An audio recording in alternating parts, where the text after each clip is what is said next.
students, now we will start success and achievement of World Bank.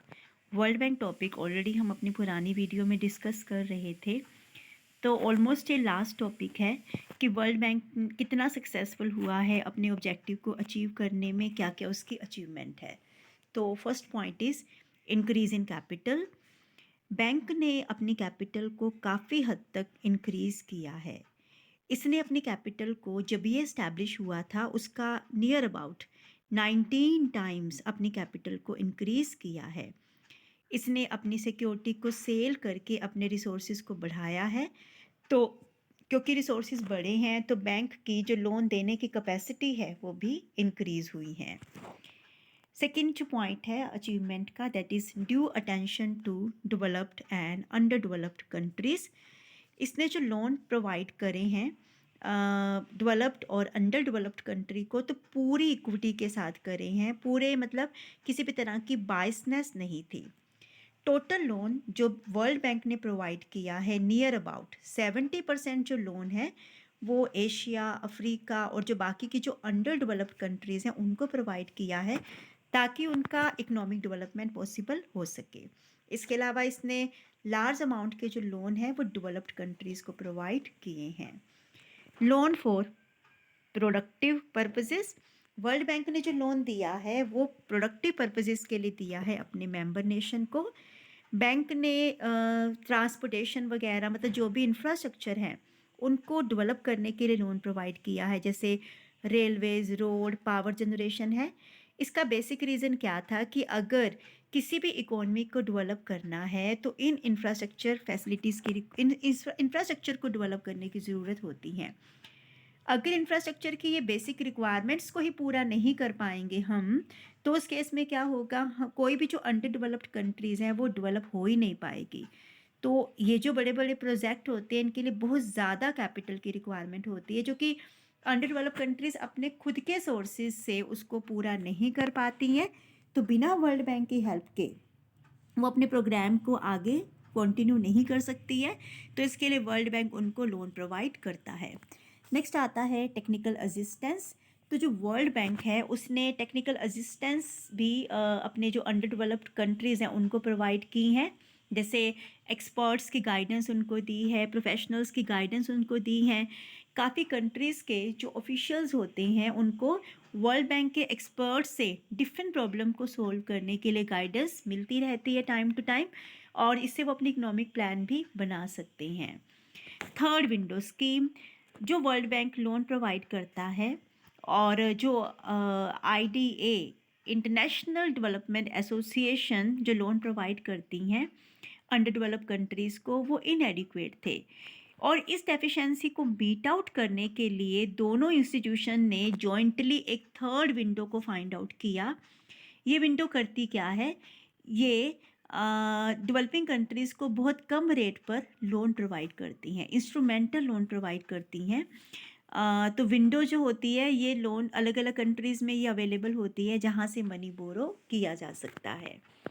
Coordination of lending activity of lender countries and other institution, world bank जो lender countries होती हैं और जो lending institutions होती हैं, lender country जो loan provide कर रहा है और लैंडिंग इंस्टीट्यूशंस जो लोन को लैंडिंग जो लोन दे रही है और जो कंट्री लोन को ले रहा है, तो उन दोनों में कोऑर्डिनेशन बना के रखती हैं।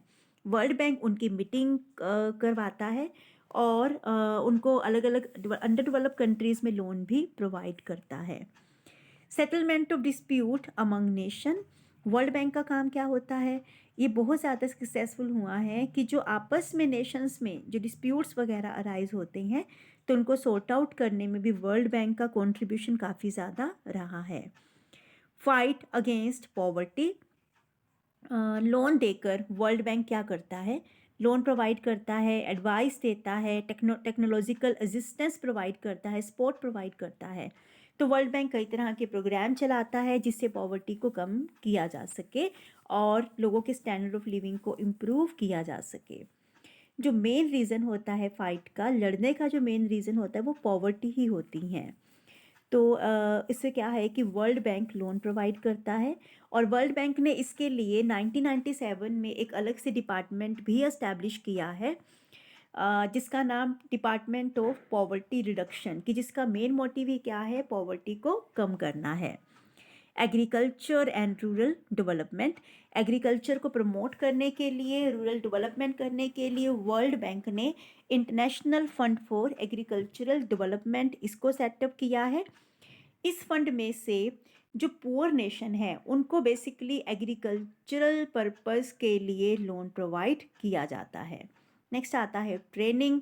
बैंक मेंबर कंट्रीज़ को डिफरेंट इश्यूज़ के ऊपर उनको मतलब वो डिसीज़न ले सके, वो एक्सपर्ट हो सके, तो उसके लिए ट्रेनिंग प्रोवाइड की जाती हैं, जिससे वो इकोनॉमिक प्लानिंग कर सके, पॉलिसीज़ बना सके, एग्रीकल्चर के रिगार्डिंग वो रिसर्च कर सके, हेल्थ केयर फैसिलिटीज़ को डेवलप कर सके, पावर मैनेज कर सके, वाटर मैनेज कर सके, इरिगेशन जो प्रोजेक्ट्स वगैरह होते हैं उनको स्टार्ट कर सके, रेलवेज़ वगैरह को डेवलप कर सके। तो इसके लिए इसमें इकोनॉमिक डेवलपमेंट इंस्टीट्यूशन का भी सेटअप हुआ है, कि जिससे जो मेंबर कंट्रीज़ होते हैं उनके जो ऑफिशियल्स हैं तो उनको इसके लिए ट्रेनिंग प्रोवाइड की जाती हैं। नेक्स्ट आता है रिसर्च। वर्ल्ड बैंक अलग अलग रिसर्च प्रोजेक्ट में भी इन्वॉल्व रहता है, ये उनके रिजल्ट को अपनी जर्नल में पब्लिश करता है। वर्ल्ड बैंक की बहुत फेमस जर्नल है वर्ल्ड डेवलपमेंट रिपोर्ट, और ये जो इन्फॉर्मेशन होती है वो मेंबर कंट्रीज़ को प्लान करने में, रिसर्च प्रोजेक्ट को पूरा करने में हेल्प करती हैं। Financial assistance to welfare institution, world bank जो वेलफेयर इंस्टीट्यूशंस होती है जैसे यूनिसेफ है, यूनेस्को है, WHO है, ILO वगैरह है, तो उनको ये लोन प्रोवाइड करता है। तो वर्ल्ड बैंक का जो मेंबर कंट्रीज़ के रिकंस्ट्रक्शन में, उनकी इकोनॉमिक डेवलपमेंट में बहुत इम्पोर्टेंट रोल रहा है। इसके बाद हम बात करते हैं फेलियर्स ऑफ वर्ल्ड बैंक की। वर्ल्ड बैंक जहाँ तो वर्ल्ड बैंक ने इतने एफर्ट्स करे हैं, लेकिन वहीं कुछ उसको फेलियर्स को भी फेस करना पड़ा है। जैसे फर्स्ट है इनएडिक्वेट फाइनेंशियल हेल्प। अगर हम जो क्रिटिक्स हैं जो क्रिटिसाइज़ करते हैं वर्ल्ड बैंक को, तो वो ये कहते हैं कि वर्ल्ड बैंक की जो कैपिटल है वो सफिशेंट नहीं है मेंबर कंट्रीज़ की फिनेंशियल नीड को मीट आउट करने में। बैंक बहुत कम फिनेंशियल असिस्टेंस प्रोवाइड करते हैं मेंबर कंट्रीज़ को, जितना वो मतलब कहते हैं उसके अकॉर्डिंगली उतना लोन प्रोवाइड नहीं किया जाता। सेकंड जो फेलियर है that is discriminating behaviour. World bank का जो बिहेवियर है वो रिच और पुअर कंट्रीज़ के रिगार्डिंग डिस्क्रिमिनेटरी है। बैंक जो यूरोपियन कंट्रीज़ हैं उनकी ज़्यादा फेवर में रहता है, और जो अंडर डेवलप कंट्रीज़ होते हैं उनको कम फिनेंशियल सपोर्ट प्रोवाइड की जाती हैं, और ये पॉवर्टी को भी रिड्यूस करने में काफ़ी हद तक वो सक्सेसफुल नहीं रहा है। High rate of interest on commercial credit, जो वर्ल्ड बैंक लोन प्रोवाइड करता है उसकी जो रेट ऑफ इंटरेस्ट होती है वो बहुत ज़्यादा होती हैं। Defective loan policy, world bank की जो लोन पॉलिसी है बहुत ज़्यादा रिजिड है।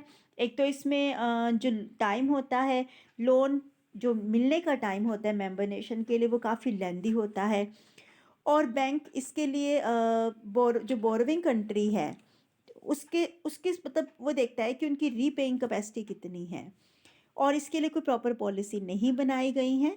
तो ये इस चीज़ में भी जो लोन पॉलिसी है वो बहुत ज़्यादा डिफेक्टिव है। Loan for limited objective, bank जो लोन प्रोवाइड करता है वो लिमिटेड से ऑब्जेक्टिव के लिए प्रोवाइड करता है। अंडर डेवलप कंट्रीज़ को पूरे डेवलपमेंट, ऑल राउंड डेवलपमेंट के लिए लोन की रिक्वायरमेंट होती है, और ये जो लोन होते हैं वो स्पेसिफिक प्रोजेक्ट से जुड़े नहीं होते हैं। उनको इस तरह से लोन की रिक्वायरमेंट होती है, उनकी अपनी प्रायोरिटी होती है जिनको उन्हें पूरा करना पड़ता है। Repayment of loan in foreign currency, जो बैंक की जो कंडीशन होती है कि लोन जो होता है वो फॉरेन करेंसी में ही पे करना होता है, और इससे क्या होता है कि अंडर डेवलप कंट्रीज़ वो नहीं कर पाती हैं, तो उनके लिए बहुत ज़्यादा मुश्किल हो जाता है। Interferences domestic affair, world bank जब लोन प्रोवाइड कर देता है किसी पर्टिकुलर कंट्री को, तो फिर उसका इंटरफेरेंस स्टार्ट हो जाता है उस कंट्री के जो भी उनकी वर्किंग वगैरह होती हैं, तो उसमें उनका इंटरफेरेंस स्टार्ट हो जाता है। जैसे उनके डोमेस्टिक बजट वगैरह से रिलेटेड हो सकता है, इकोनॉमिक प्लानिंग में इंटरफेरेंस हो सकता है, पब्लिक एंटरप्राइजेस में इंटरफेरेंस स्टार्ट हो जाता है। तो लेकिन फिर भी अगर हम कहें कि ये सारी कमियां होने के बावजूद भी वर्ल्ड बैंक ने मेंबर कंट्रीज़ के डेवलपमेंट में बहुत इम्पोर्टेंट रोल प्ले किया है। तो अगर हम इंडिया के कंटेक्स्ट में देखना चाहें तो वर्ल्ड बैंक और इंडिया का क्या रिलेशन है? India and world bank. सबसे पहला तो इंडिया फाउंडर नेशन हम कह सकते हैं कि जब स्टार्टिंग में जो 44 कंट्रीज़ ने साइन किए थे, तो उसमें इंडिया भी इंक्लूड था। तो इसमें क्या इंडिया के ऊपर मतलब क्या इसका इफ़ेक्ट रहा है? तो फिर सबसे पहला तो है इंक्रीज इन स्टेटस, कि जैसे वर्ल्ड बैंक क्योंकि बोर्ड ऑफ एग्जीक्यूटिव डायरेक्टर का मेंबर रहा है, इससे इंडिया का वर्ल्ड के अंदर स्टेटस इंक्रीज हुआ है।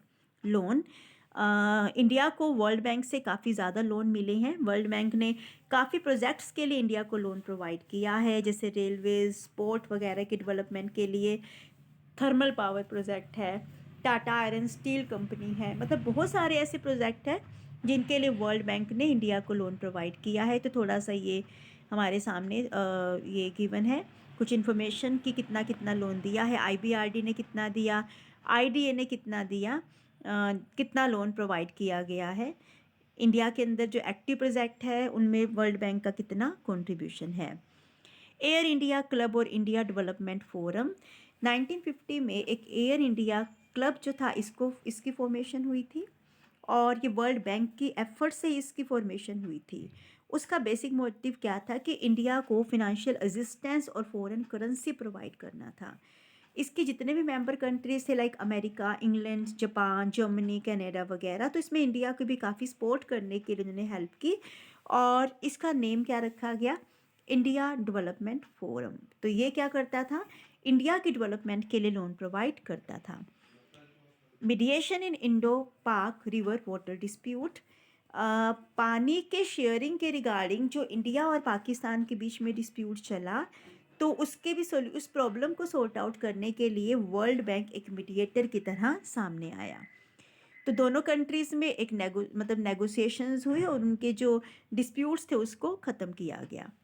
Facilitate to general for general loan, जो वर्ल्ड बैंक है वो इंडिया को कई तरह के जनरल लोन भी प्रोवाइड करता है, और जिसका यूज़ जो बोरोवर है वो अपनी अकॉर्डिंगली कर सकता है किसी भी पर्पज़ के लिए। Special help for poor states, world Bank ने कुछ ऐसे स्पेशल प्रोग्राम भी चलाए हैं जिससे जो इंडिया की वीकेस्ट और पुअरेस्ट स्टेट्स हैं उनकी हेल्प की जा सके। इसके अंदर 7 स्टेट्स को इंक्लूड किया गया था, जैसे उत्तर प्रदेश है, उड़ीसा, छत्तीसगढ़, मध्य प्रदेश वगैरह, तो इन सबको इंक्लूड किया गया है। Advantages from member of associate institutions of world bank, क्योंकि इंडिया वर्ल्ड बैंक का मेंबर है तो इंडिया को इसकी जो एसोसिएट इंस्टीट्यूशंस हैं उनसे भी काफ़ी ज़्यादा सपोर्ट मिली हैं। जैसे इंटरनेशनल फिनांस कॉरपोरेशन है, तो इसने इंडिया की हेल्प की है, कई तरह के लोन प्रोवाइड किए हैं। इंटरनेशनल डेवलपमेंट एसोसिएशन, इससे भी इंडिया ने काफ़ी ज़्यादा लोन लिया है। मल्टीलेटरल इन्वेस्टमेंट गारंटी एजेंसी, तो इसने भी इंडिया की बहुत ज़्यादा हेल्प की है। टेक्निकल असिस्टेंस, वर्ल्ड बैंक ने टाइम टू टाइम इंडिया को डिफरेंट इश्यूज़ के ऊपर टेक्निकल असिस्टेंस प्रोवाइड की है। इसने 15 एक्सपर्ट की टीम को इंडिया में भेजा और इंडिया के जो डेवलपमेंट प्रोजेक्ट थे उनकी असेसमेंट की। इन्होंने अपने वैल्यूएबल सजेशंस भी हमें प्रोवाइड करे हैं। Population control assistance, World Bank ने पॉपुलेशन कंट्रोल प्रोग्राम को इम्प्लीमेंट करने के लिए भी डिफरेंट टाइप के लोन प्रोवाइड करे हैं। Help to non governmental organisation, World Bank ने जो नॉन गवर्नमेंटल ऑर्गेनाइजेशंस हैं उनको भी लोन प्रोवाइड किया है पब्लिक वेलफेयर एक्टिविटीज़ को चलाने के लिए। इनमें से मेन जो एक्टिविटीज़ थी जैसे national leprosy elimination, basic education project है, रूरल डेवलपमेंट प्रोजेक्ट है। Human development project, world Bank ने एजुकेशन को प्रमोट करने के लिए भी लोन प्रोवाइड किया है, जैसे सर्व शिक्षा अभियान, ये बहुत पहले स्टार्ट किया गया था तो इसके लिए लोन प्रोवाइड किया है। ई भारत स्कीम, इंडिया को बहुत ज़्यादा लोन वर्ल्ड बैंक ने प्रोवाइड किया है कि जिसमें ई भारत स्कीम को इम्प्लीमेंट किया जा सके कि गवर्नमेंट और सोशल सेक्टर के अंदर ऑनलाइन सर्विसेज अवेलेबल हो। इस स्कीम में गवर्नमेंट ने बहुत ज़्यादा जो लोन है, गवर्नमेंट को बहुत ज़्यादा लोन वर्ल्ड बैंक की तरफ से मिले हैं। तो वर्ल्ड बैंक का अपने जो मेंबर कंट्रीज़ हैं उनको डेवलप करने में, उनकी ग्रोथ में वर्ल्ड बैंक का बहुत बड़ा कंट्रीब्यूशन है। इंडिया को बहुत ज़्यादा बेनिफिट मिला है वर्ल्ड बैंक का मेंबर बनने के बाद। India agriculture, industry, energy, road, railways वगैरह को डेवलप कर पाया है due to World Bank. So this is the end of the topic. Thank you.